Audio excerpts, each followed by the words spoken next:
My name is Matthew Todd, and welcome to Inside the Scale Up. This is the podcast for founders and executives in tech looking to make an impact and learn from their peers within the tech business. We lift the lid on tech businesses, interviewing leaders and following their journey from startup to scale up and beyond, covering everything from developing product market fit, funding and fundraising models to value proposition structure and growth marketing. We learn from their journey so that you can understand how they really work, the failures, the successes, the lessons along the way, so that you can take their learnings and apply them within your own startup or scale up and join the ever-growing list of high-growth UK SaaS businesses.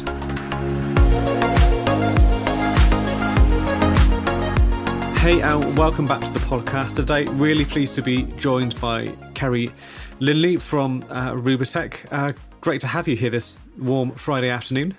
Thanks very much, Matthew. I'm excited to be here. Cool. No, likewise. Really looking forward to this conversation, and I'd like to kick things off the same way as we do with other guests. Is I like them to introduce themselves and their business. I always like to hear the elevator pitch, as it were, straight from the guests themselves. So over to you. Tell us a little bit about yourself and Rubitek. So I'm Kerry Linley. I am the founder and CEO of Rubitek, and I founded the business in 2018 because I recognised that technology had a role to play in supporting and improving apprenticeship outcomes. So a lot of the platforms that exist out there at the moment are about managing the process of delivery of training. And there was a lack of technology that could really help to bring all of the stakeholders together in an apprenticeship. So when you think about employers, learners, and training providers, so bringing all of those stakeholders together to improve the outcomes for apprenticeships. And that's why Rubitek exists. And I'm delighted to say that we now have version 2 of our software.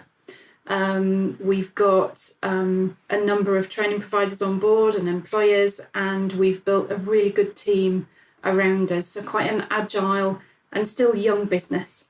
Fantastic. No, I look forward to finding out more as well. For those people that maybe haven't, maybe they've heard of apprenticeships, but not, gone through that process on either side of that equation. Can you just give a little bit of background about what a successful apprenticeship looks like? Sure, yeah. So a successful apprenticeship for me is one that is tailored to the needs of the learner, but also the employer, the environment that learner is working in. And the reason that's important is if you have an apprentice who is working towards a qualification, and as part of that qualification, they have to demonstrate competence against a number of knowledges, skills, and behaviours. If that learner isn't getting the experience that they need within the workplace to be able to demonstrate that competence, there's a mismatch for me between what the learner is experiencing in real life, in a working context, and what they're learning in a training environment. And the whole idea behind an apprenticeship is you put into practice what you learn, and then you gather experience and knowledge and skills over time. And then at the end of the apprenticeship, you demonstrate competence. So for me, it's about making sure that the apprenticeship is right for the learner and the employer at the outset. Yeah. And it's about good quality delivery and timely completion and achievement. And a really worrying statistic in England at the moment is that only around about between 50 and 60% of all apprenticeship starts actually complete and achieve. Okay, wow. So if you think about the cost of apprenticeships, and the vast majority of employers in one way, shape or form will pay that cost. Yeah. There's a huge loss of investment when 40-50% of your apprentice learners are not achieving and completing because they don't go on to realise the skills and the qualifications that then stay in your business as the employer. So a successful apprenticeship for me, to summarise, results in completion and achievement, and it's tailored to the needs of the learner and the employer. I see. Now that makes sense. So it's making sure that match is right to start with, but then almost not losing sight of what they're trying to put into practice and need to be able to prove at the end of that as well. Absolutely, because otherwise the apprentice won't achieve that qualification. They won't pass the endpoint assessment. So they won't actually get the benefit from having studied for 2, 3, 4, 5 years in some cases. Yeah, it's a big time investment and commitment. So yeah, it's obviously, super important that they do get a benefit from that experience. It is by all parties that are that have a stake in that apprenticeship. Yeah. So what was it that led you then to, I suppose, firstly kind of seeing a problem in this space that needed to be solved firstly, and then secondly, why was technology important in solving that problem as well? It's a really good question. So I'd spent a number of years running what's called a shared apprenticeship scheme, and that was specific to the construction industry. So the way a shared apprenticeship scheme works is the scheme itself is the employer of the apprentices, and it works with a number of external organisations who effectively have the apprentice for a fixed period of time. Yeah. So I used to call myself a professional jigsaw puzzler because through the scheme we would effectively piece together fixed term placements to make more apprenticeships possible. So it wasn't designed to displace traditional apprenticeships. Yeah. It was designed to complement and make more possible. And in running that scheme, we had an 85% completion rate in an industry that at the time had something like a 59% completion rate. Okay. So we were doing something really well. And because the apprentices themselves were placed with contractor organisations, so construction companies like Morgan Sindall, Galliford Try, Kia, some of the big names that we're familiar with, it gave the organisation I was working with at the time a really unique perspective on the challenges faced by those apprentices who didn't complete or didn't have the best experience. Yeah. Because we weren't bogged down with, and I use the term bogged down loosely, but we weren't bogged down with the day-to-day supervision of those apprentices because they were on a placement with a supervisor who was responsible for that. I see. So we were able to see a disconnect between the training provider and the learner, and the training provider and the employer. Yeah. And all three parties very rarely came together to explore some of the challenges that a learner might be having, or some of the reasons for a learner's disengagement. Yeah, I see. And to give you an example of how that manifested itself, we would sometimes have learners that didn't go to college or their place of learning, but it would take us 6 weeks to find out that they hadn't attended that place of learning, by which time we had paid the apprentice's wages, we'd invoiced the contractor for the apprentice, and when we discovered that the learner hadn't gone to college, we'd have to roll back payroll for hundreds of people. Okay. Refund invoices. You can imagine the size of the problem. Yeah. And it just made perfect sense that technology had a role to play in improving the communication across those stakeholder groups. Yeah. And also identifying moments of disengagement before they became real problems. So technology is much better at spotting things than a human being is. And identifying patterns in behaviour. Yeah. And we figured that we could harness technology to help us understand and predict before a learner actually became disengaged and left the apprenticeship early, contributing to those high non-completion rates. So that's why I formed the business. I see. No, that's really interesting. And I think, yeah, it sounds like there's kind of a couple of different factors that play into that. It's that apprentice themselves and how engaged they are.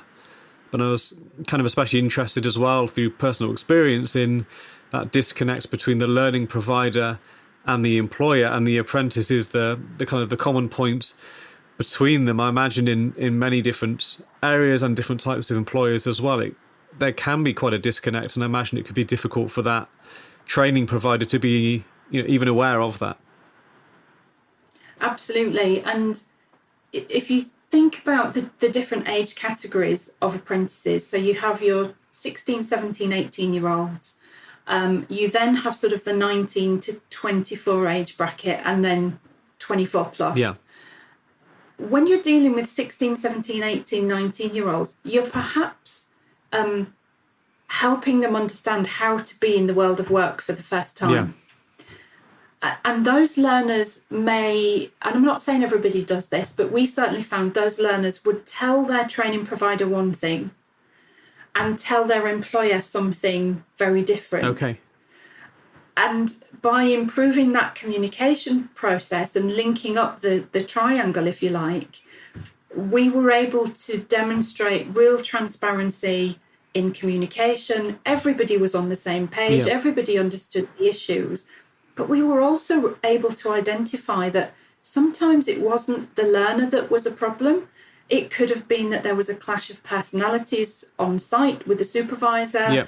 Or the learner didn't get on with the tutor. So we were able to identify other things that contributed to the disengagement of the learner. I see. Yeah, that's really, really interesting. Kind of new factors and things could become evident. So I guess with that, then, that perspective on some of those communication challenges and seeing technology as an opportunity to address that, how did you then validate that and take that forward to start to get Rubitek off the ground? So we started to build a platform, and we started to build a platform that would improve the communications process. But when we first started to look at this, I'd certainly had a lot of experience personally looking at this from an employer's perspective. Yeah. So one of the first things we did was go and get a training provider's perspective on this. And that really helped us to broaden the scope of the tech that we were building. Okay.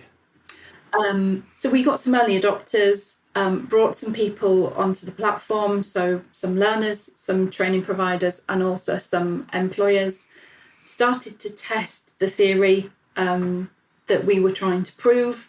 And then that culminated, I'm obviously condensing Rubitek's history into a very sort of short conversation here, but that culminated in sort of the first version of our platform. I see.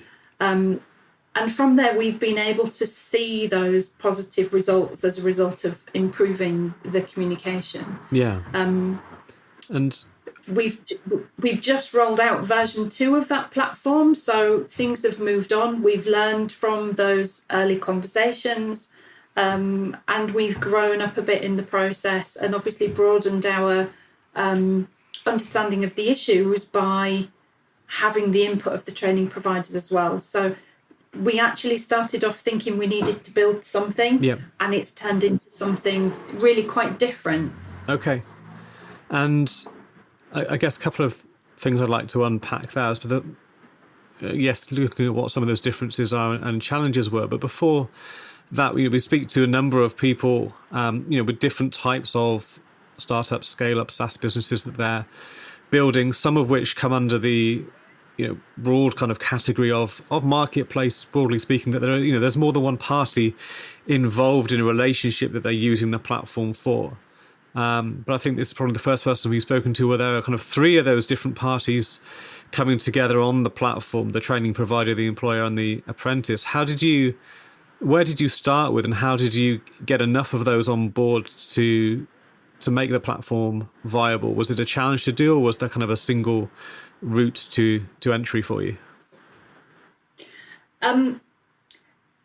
Again, a really interesting question, and it reminds me of a few different conversations I've had with training providers where we have walked away from doing business with them. So because we had this sort of ethical underpinning to what we were trying to achieve, which was improve completion rates, Rubitek was never about getting bums on seats in a SaaS platform or a PaaS platform. we were about making sure we had the right relationships with the people on board so that we could prove the theory that with the right technology and the right wraparound support for a learner, more apprenticeship completions would be possible. So we've actually walked away from conversations where the training provider has been about bombs on seats. Okay. Apprenticeships are funded. So they are either funded through levy contributions that employers pay, or they're funded through government funding. Okay. And the ESFA, the Education Skills Funding Agency, is the custodian of that funding.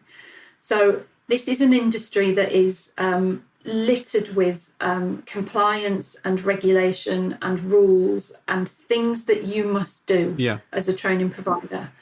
But because apprenticeships are funded, we found that in some cases, particularly where we were seeing poor results for completions, there were training providers out there who took a bums on seats approach.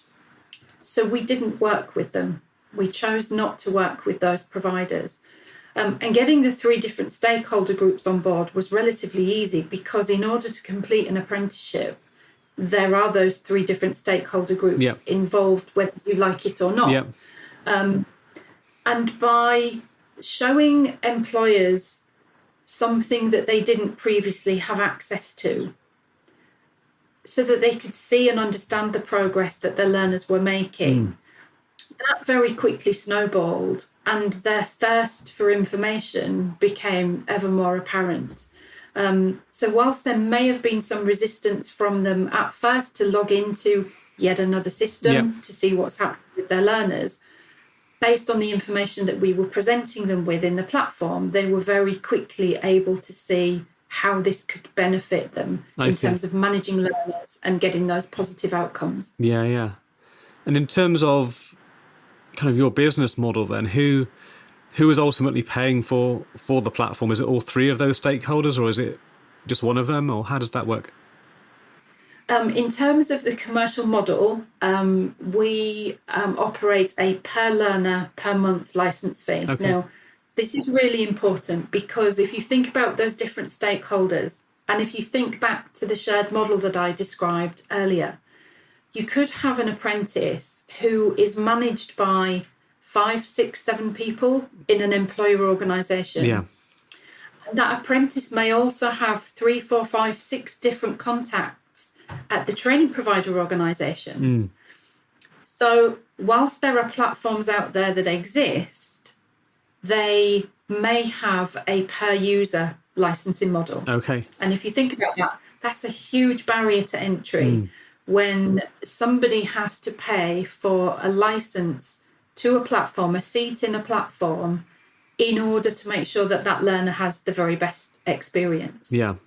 So we have a number of different clients, and they are either training providers, and there are 3 different types of training providers. You have what's called a main provider, and that is the provider that is responsible for the contract with the Education Skills Funding Agency, and they are responsible for the training, although they can subcontract elements of it. So colleges, independent training providers, the vast majority of them are main providers. You then also have supporting providers. So these are people who subcontract to a main provider.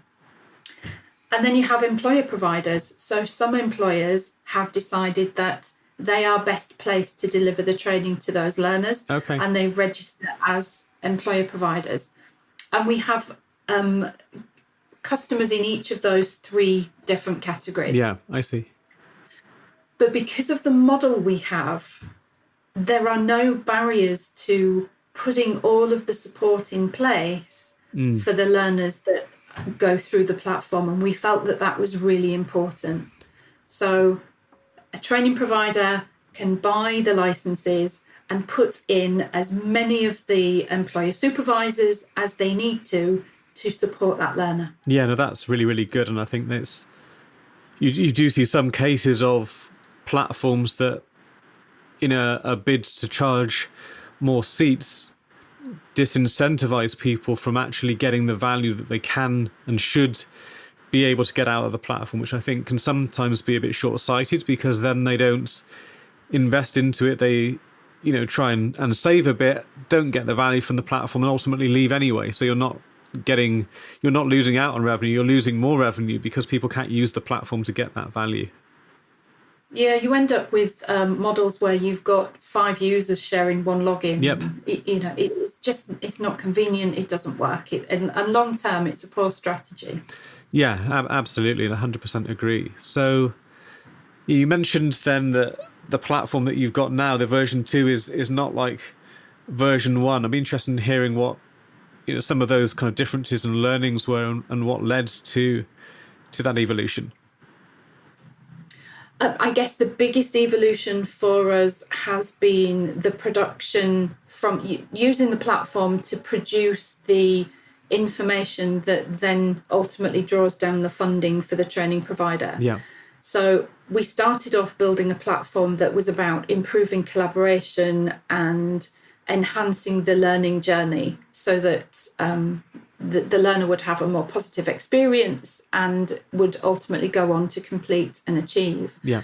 And what we actually learned by working with the training providers was that they tend to be working from a number of different disparate systems. So an MIS system, a management information system, an LMS system, which is a learning management system, an e-portfolio system, which is ultimately what builds the learner's e-portfolio to demonstrate that they've got competence, and so on and so forth. And by working with the training providers, we were able to pull all of those elements into a single system and produce the information that they need to generate their funding claims. Yeah. So I think in the few short years that Rubitek has been a business, has been alive, the expertise and the knowledge that we have in the field of apprenticeships has grown exponentially.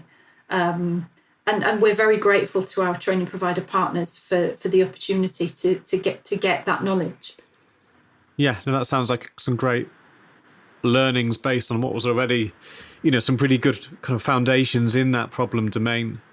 But yeah, like with many business and platforms, it sounds, like you've really been able to kind of listen to those stakeholders and design something that's really problem focused rather than, whatever fits into that kind of initial solution vision that you saw. And one of the conversations we have with all of our clients is, when you join the Rubitek family, you become part of this development cooperative, and it's the only term I've been able to come up with really, but it's about looking at the needs of those clients collectively, because they're all trying to do the same thing ultimately. Looking at the needs of those clients collectively and making sure that Rubitek's development roadmap really speaks to what the client's needs are and not what we think we should be building as a business. We need to listen to our clients. And in fairness, the ESFA dictates a large part of what we need to build, because their requirements change every year. Yeah. And because we're now producing information that the ESFA needs, it has to be compliant. So it's this sort of idea that there's a development cooperative and everybody has an input. Yeah. And a say in what Rubitek does next. Yeah, no, I think that's really interesting. And, from that kind of product perspective and technology perspective as well, then, before Rubitek, what background did you have in technology yourself? So I've used technology every day of my working life in some guise or another. I'm quite old and learned to type as a 16-year-old with an orange tied under my chin with pins sticking out of the orange. It sounds archaic. And the pins were designed to make sure you didn't look down at the keyboard, so you became a touch typist. Okay, that sounds really extreme fast. Way of learning then. It was an extreme way of learning. I sound absolutely ancient, don't I? But so I've used those skills every day of my working life, and I still do today. And I maintain that it was probably the best grounding someone could have leaving school. It's really helped me be focused and organised. Yeah. But in terms of coding and development and building technology, no, I had no experience doing that. And it really took a leap of faith and a huge amount of encouragement from a very strong network that I had around me to give me the confidence to take the plunge to do this. I am a mum of 5, so I have a very busy home life, lots of children, lots of responsibilities. So the thought of leaving what was a well-paid, solid, successful career to start a business with all of the uncertainties that come with that was really quite daunting. But I had some great support around me. But yeah, in terms of building the technology, I have some very clever people in my team that do the coding and translate what we're looking for as product owners into something that satisfies the needs of those clients. Yeah, and how did you find that to start with early on in that journey, that kind of managing those technical people, even evaluating which ones were good or not good? That's a really, I found that to be really challenging. I didn't underestimate how much I didn't know, but I didn't quite realise the enormity of what I didn't know. Yeah. And one of the things that we did very early on was start to build the MVP with an organisation that we'd been involved with for quite a number of years, and I'd had a long track record with them.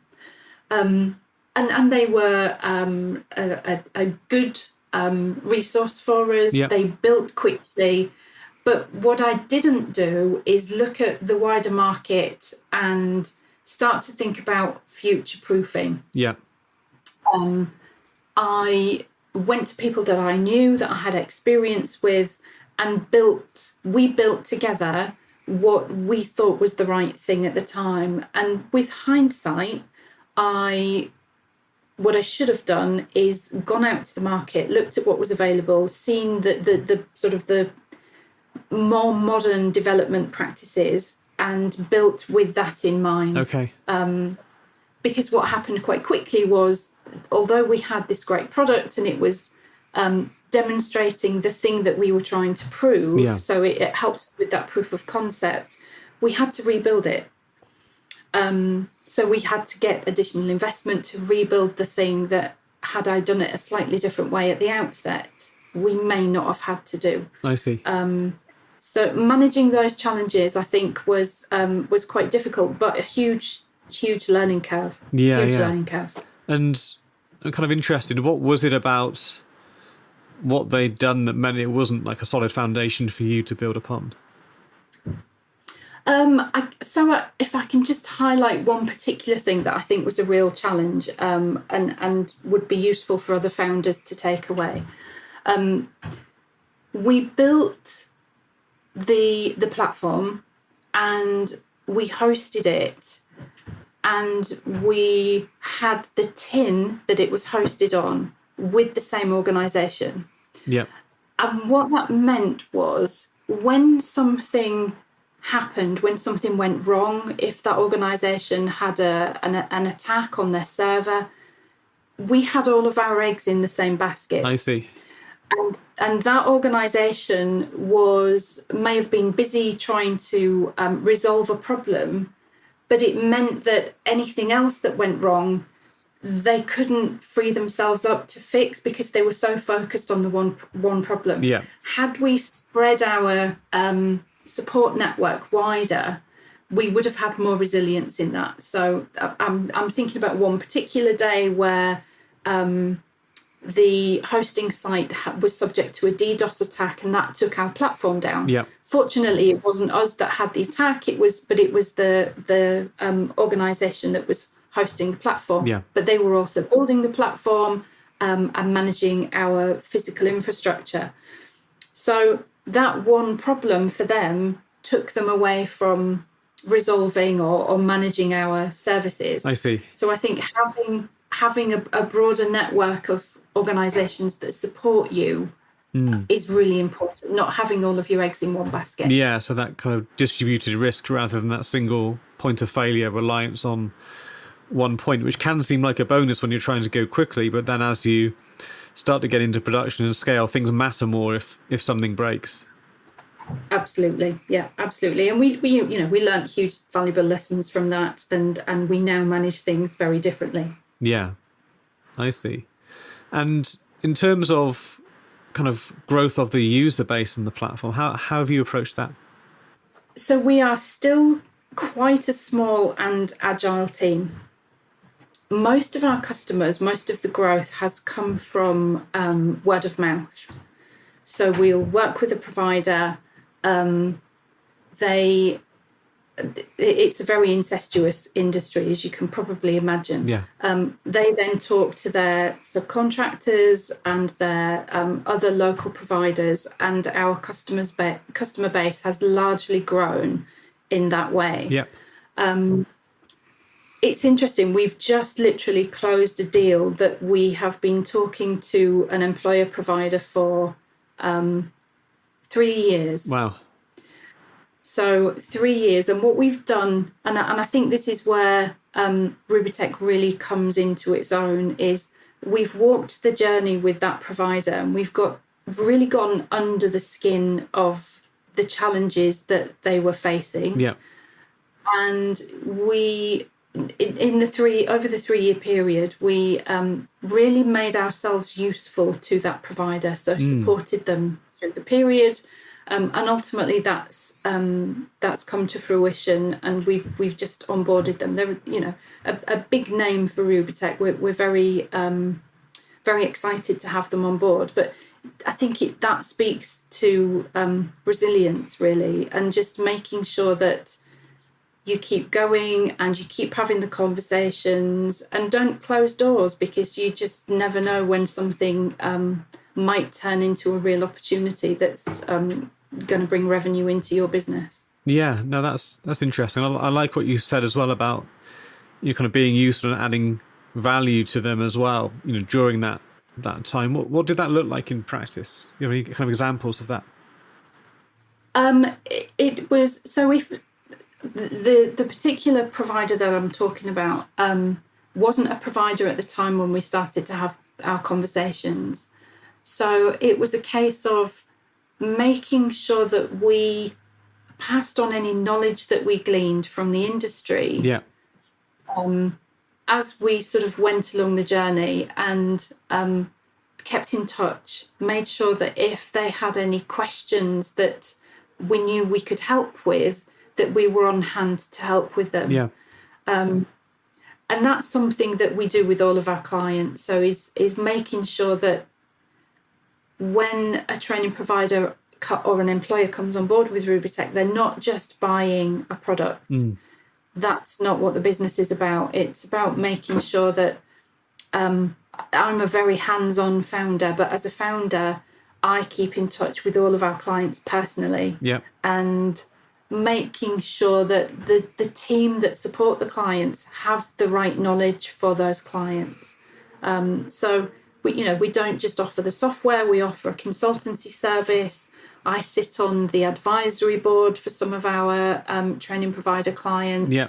And in doing that, a bit like the unique position I was in with the shared apprenticeship scheme, it gives you an insight into the different issues that the providers are facing, which gives them all a way of sort of sharing the knowledge that they each have without necessarily talking to one another, because some of them are competitors of each other. Yes. No, I think that's really interesting. It's definitely an approach I would advocate for as well. And I think it shows the difference between a founder which has spotted an opportunity in the market and is now looking to capitalize on it almost as quickly as possible. So very transactional in nature, versus one that's genuinely trying to solve real problems for a specific type of audience and willing to kind of foster those relationships and that deep understanding. And then, as you say, the more you invest in that, the more you get back and the more you learn, by just trying to support those people, even if it isn't directly supporting them with the platform itself. And that kind of goes against what some investors are looking for in a founder. Yeah. So it can be a difficult balance to strike. But I think if that is in your nature and investors don't just buy into products and services, they buy into the team that sits behind the business, then that will shine through anyway. So hopefully you will only attract the types of investors that can work with you in that way, understanding that you're not in this as a founder to build big and sell quickly and make your fortune and run away into the sunset. It's about building something that's going to be there for a long time to come and has the right foundations and culture behind it. Yeah, absolutely. And I think it speaks to trying to actually have a sustainable business and sustainable growth in more than just the short term. And I think a lot of people kind of go wrong when they're trying to either get things started or scale, when they adopt purely transactional kind of marketing activities and don't focus enough, if at all, on some of these elements, that kind of trust and authority building that I think actually these days with social media and everything else is being shown to be a way that a lot more people buy anyway, because information is so much more accessible than it ever has been. So people share things on emails, on Slack, on Teams, in conversation, whatever it may be. So you kind of have to respond to that and do the work of truly connecting with that audience. I think for me, technology, the quality of technology is almost a given these days. People expect technology to work, and that it's of good quality, and it does what it says it's going to do. And therefore, customers need to experience something more than that if you want to differentiate yourself from the competition. So for us, our customers are not just buying the software platform, they're really buying into the knowledge and the expertise that we have, and we share that with them willingly and freely. It's part of doing business with Rubitek. No, I think that's fantastic. I love the way that you phrase that. Is just how Rubitek works. Yes. Yeah. No, fantastic. Are there any other kind of challenges you've faced kind of getting things to where they are now that you think are worth kind of sharing with our audience? You hear lots about the lack of women in running tech companies, and whilst I can understand that, I've never experienced any kind of sort of discouraging remarks or sexism, or I haven't actually seen this as a barrier or seen this as a problem. But I have experienced the loneliness that there is involved in being the founder of a business. So when you're managing a team, and I'm sure your other businesses will have found this as well, you're the one who lies awake at night worrying about how to solve the next challenge, or worrying about employees. So I think I would say surround yourself with positive people, and so that you can call on that network when you need the support. The other thing that I did quite early on in Rubitek's journey was I secured a place on the WIST accelerator program. So WIST is Women in Social Tech. Okay. And the cohort that I was involved with started just before lockdown. So we had quite a number of sessions where we were able to meet up in person in Haringey in London. And that was really invaluable, because it's so easy to get entrenched in the day-to-day operation or running of a business. And just sort of being given the permission, if you like, to take a step outside of that and work on the business once a week to resolve some of those early challenges with other people who were going through similar things. So, dealing with that loneliness issue, you were in a group of other people going through very similar challenges.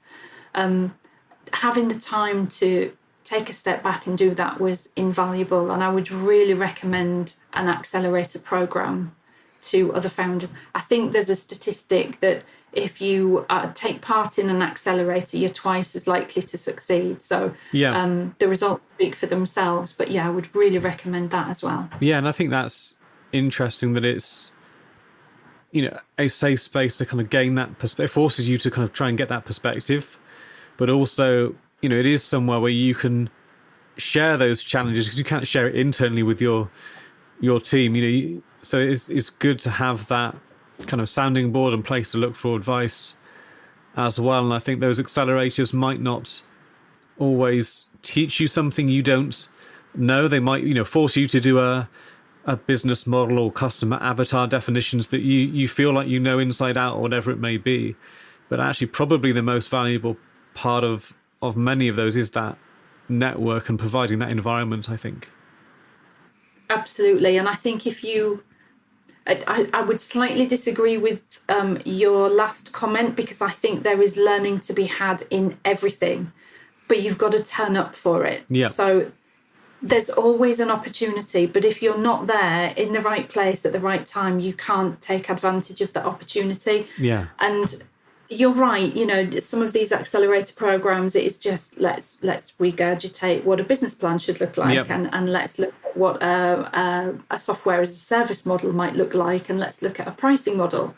But very rarely do two people teach the same thing in exactly the same way. So if you're sat listening to that presentation, there's always something that you can take away from it. Yeah, absolutely. If you're receptive, and I think, like, you might know, like, a large amount of the theory that they're teaching then, let's say, but I think then what it does do, it forces you to put it into practice. And that's when the learning starts, then is when you actually do that and then ask questions, based on what they're talking about and what you're experiencing.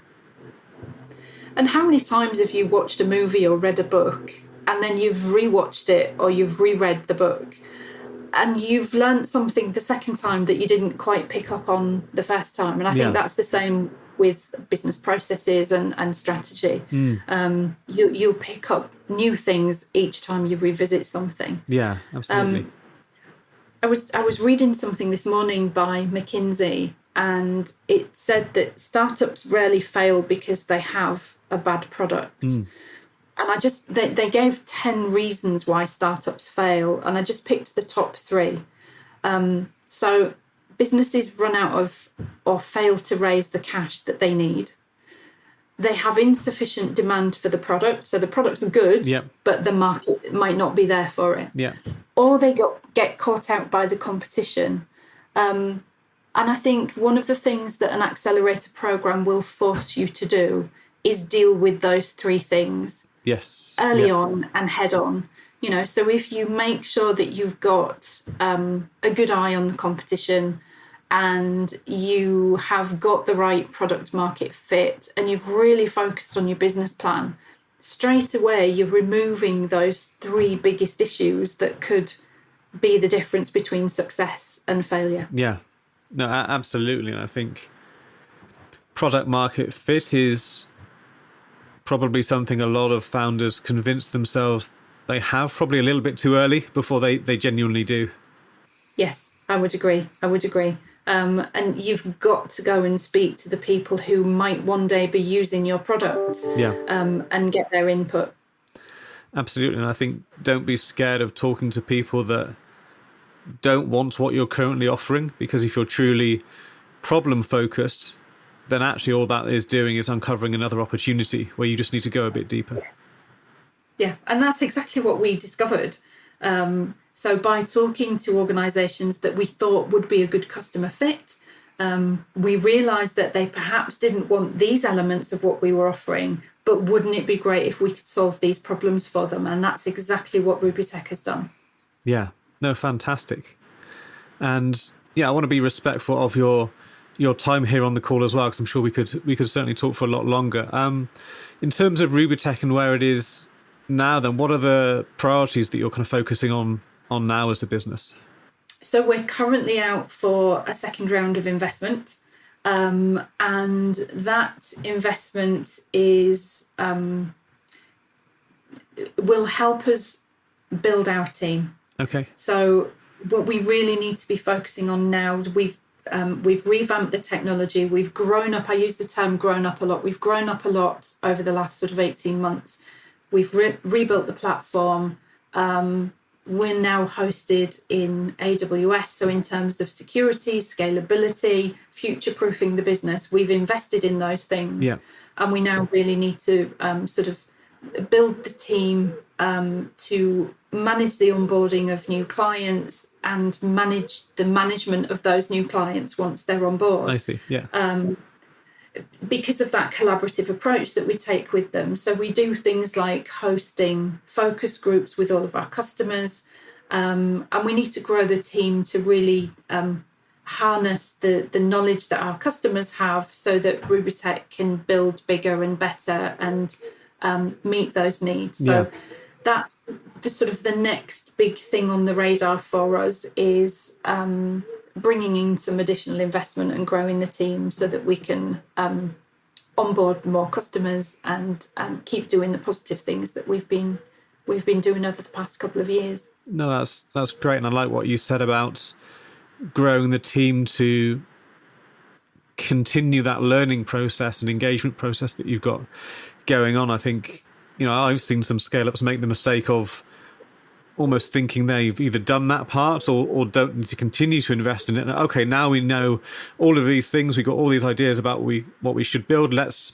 focus purely on the building, or let's focus purely on the marketing and acquisition. And they almost go through cycles of, we need to invest here. Oh, now we've done that bit. Let's scale that back and invest over here. Whereas, what you're talking about sounds like a far more sustainable approach of, no, we need to build the team to do all of what we're doing, just more of and better. Yes, and I'm not suggesting that organisations should continue doing things that don't work, but you hear all the time of organisations when they start to struggle, the things that they cut are the things that can make all of the difference. So usually the marketing budget goes out of the window. And marketing is one of those things that it's a slow burn and it's a long-term investment. You don't see the results of marketing overnight, very rarely. Yeah. And having spent 12, 18 months investing in that thing, why would you then stop doing it?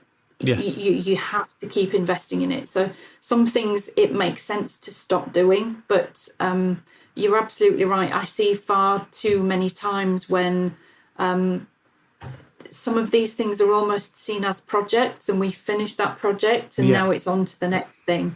And you've really got to make sure that these the continued learning always is a part of the ecosystem, so that you're bringing that knowledge in and then enhancing what you're doing in every area, not just in one area. Yeah, no, absolutely. I think there's definitely something that I hope a lot of founders and execs listening to this take away from it, is that importance of continual learning and building for the customer and changing customer and customer needs as well. But I think just to wrap up, I think my final point for founders of any tech business would be, make sure that the team that you have building the thing that you are selling to your clients is made up of a mix of people who will be using it. So roughly 50% of apprentices are female. Yeah. So it's important for Rubitek that we have a really good balance between male and female developers building our platform, because otherwise you just end up with biases built in, not because that's been done by design. It's we can't help it. We're human beings, and we're flawed. So I think really make sure that if you are building technology, your developers are representative of your user base. I think that's a really interesting point that a lot of people don't talk about enough or think about in the right way. I think, there are many aspects to diversity, and we've had, people on the podcast talking about platforms specifically engineered for kind of helping organizations with diversity. But I think it's probably you're the first person that said the importance of having a team that resembles your customer base. And I think that's definitely something worth thinking about for founders. Yeah, it's something that we have been focused on right from day one. It sort of runs through, it's that silver thread that runs through everything that we do from a development perspective.